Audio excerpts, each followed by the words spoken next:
اعوذ باللہ من الشیطان الرجیم بسم اللہ الرحمن الرحیم۔ اس آس پہ کہ شاہد گلشن کی طرح مہکے، اس آس پہ کہ شاید گلشن کی طرح مہکے، صحرا پہ کھا رہا ہوں چھڑکاؤ میں لہو کا۔ میرے عزیز ہم وطنوں،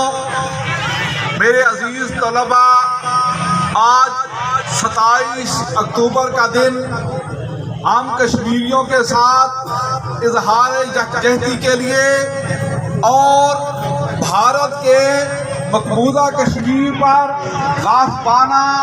قبضے کی بھرپور مذمت کے لیے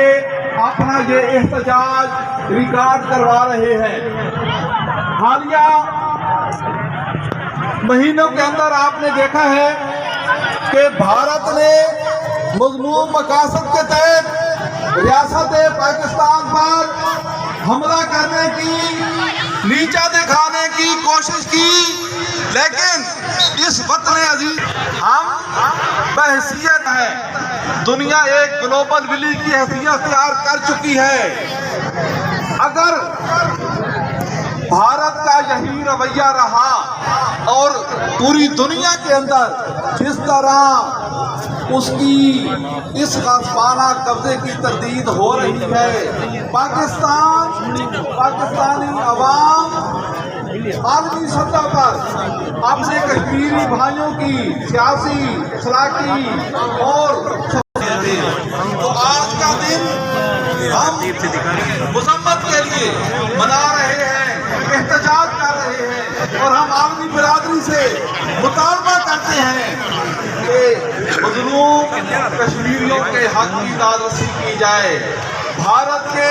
غاصبانہ قبضے سے ان کو آزادی دلائی جائے، ان کی فریاد کو سنا جائے۔ انشاءاللہ پوری قوم، پاکستانی قوم اپنے کشمیری بھائیوں کے ساتھ کھڑی ہے، کیونکہ ہمارے قائد اعظم محمد علی جناح نے ہمیں فرمایا تھا کہ کشمیر پاکستان کی شہرگ ہے اور جب شہرگ کاٹ جائے تو ہم اپنی توانائیاں صرف کر کے عالمی برادری کے سامنے ان کا یہ مقدمہ اول دن سے لڑ رہے ہیں، لڑتے رہیں گے اور اپنے بھائیوں کو بھارتی تسلط اور قبضہ سے انشاءاللہ آزادی کشمیر